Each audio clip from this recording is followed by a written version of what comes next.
It's 7:20. A very good morning to you if you're just joining us.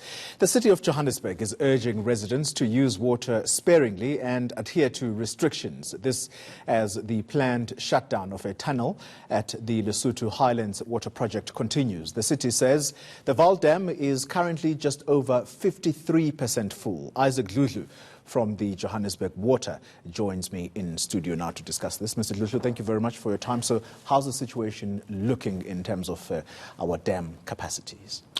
Thank you, Colin, for the opportunity. Let me state in advance that the dams, especially the Vaal that we are basically getting the water supply from, doesn't look good. 53% is, you know, that it's not a good number since we haven't had any rains since the spring started. So it's a bit of a concern. On the other side, from the city side, we are saying, we need all hands on deck. People should come on board to make sure that we conserve water, we use water wisely, because that's the only thing that we can do right now to save us from, embarrassment in a situation whereby we start cutting water or we start restricting, supply to all the residents. The maintenance work. Yes. That is the issue that is impacting on the Vaal Dam. Am I correct? And how long is that maintenance work going to take before it's concluded? Okay. You'll know that the Department of Water and Sanitation Minister gazetted the Vaal Dam maintenance sometime in the beginning of September. The maintenance has started already at the beginning of October until the end of November, which is 2 months. So during that time, there isn't any supply that is coming from the Lesotho Highlands into the Vaal River, integrated Vaal River system. So meaning that we have to use what we have currently. So that we need all municipalities must come on board. The City of Johannesburg must come on board and make sure that the little that we have, we're able to share it.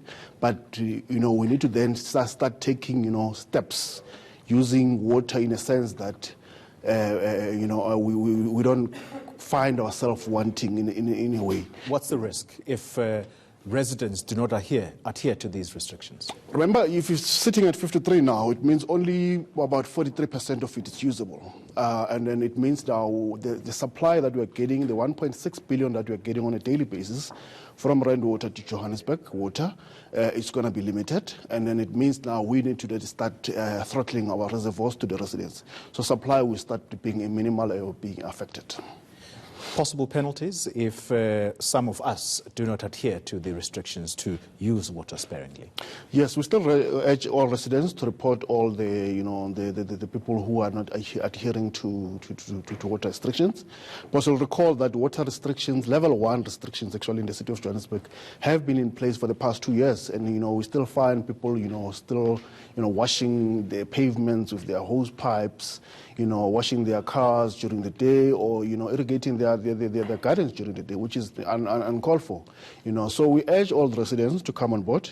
And we also say those who have got evidence who can actually, they should be reporting those to the JMPD. There's a line that we is advertised on our website where they can call the JMPD, and the JMPD should be able to take steps on. But the leaks, though, I would imagine the city is responsible for making sure that those are plugged.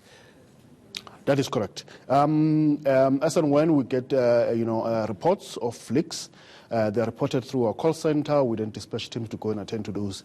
That's still a responsibility of every resident to say, immaterial of where you stay, you should be able to say when you drive through on Jan Smart's here, you see a leak, just phone the call center, text the number.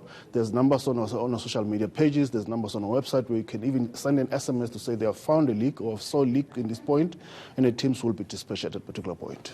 Dhludhlu, thank you very much for making the time to speak to us here this morning. He is